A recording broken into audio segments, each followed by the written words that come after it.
Hey everyone. In this video, I want to talk about how to handle things that you can't control. I figured this would be a fitting video for today considering how it's election day in the United States. So I'm going to share a few steps with you that will hopefully help you handle things that you have no control over. So the first step here is to accept what happened. Accept the outcome. If you can't control it, then there's absolutely nothing you can do to change it or affect it, so you pretty much just have to accept reality. And this is an important part because some people will try to ignore it or maybe even disillusion themselves as to what happened, and this isn't good. You basically just have to come to terms with reality. So once you accept it, you can move on to letting it go, which is the next step. And letting it go is a bit of a nuanced step, so it'll actually involve a few of the steps coming after this. But letting go requires accepting the outcome, and you basically just need to then start practicing self-love and self-care so that you can put yourself first and work towards healing from whatever the thing was. And one thing that will help with this is breathing more deeply and slowly, which is the next step.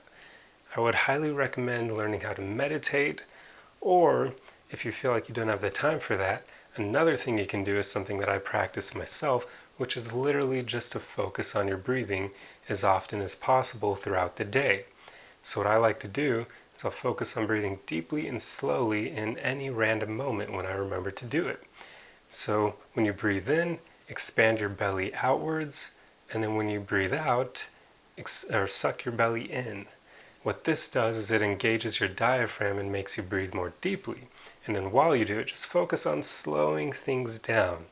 This will help relieve stress and anxiety, and it will release a lot of neurotransmitters that will make you feel a lot better. So breathing deeply and slowly is one of those low-key things that will help you big time. It's an awesome practice to start putting into practice in your life. And that leads us to the next step, which is feeling your emotions. Breathing deeply and slowly will help you get centered in the present moment, which will help you do this. But feeling your emotions is pretty much all about allowing them and not trying to ignore them or suppress them. But a key point here is you do not want to act on your emotions. If you do that, you could end up on the news, and you don't want to be that person. So allow your emotions to be expressed. This way they can be released, but don't act on them. You also don't want to wallow in them or prolong them or even try to shorten them.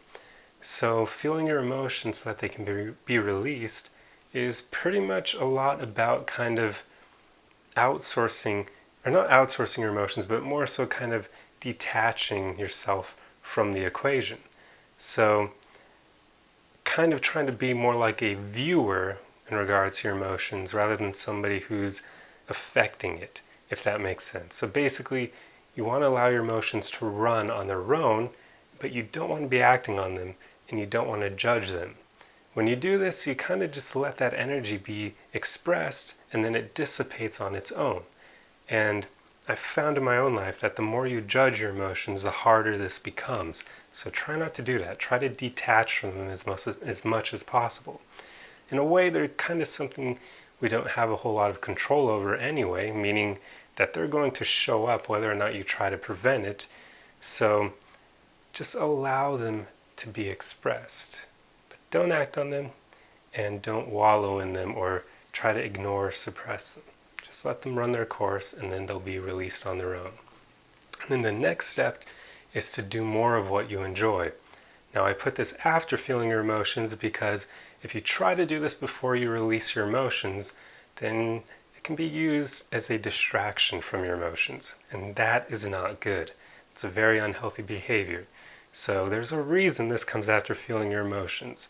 You want to allow your emotions to be released so then you can do more of what you enjoy in a way that will actually rejuvenate you and bring you back to a good place rather than serving as a distraction from your feelings. But this is an important step because doing more of what you enjoy will help you get back to that good place where you may have likely been taken away from it over the thing that you couldn't control. because quite often when we can't control things, we get a bit emotional because, let's face it, us humans, we don't like things that we can't control, and we don't like uncertainty.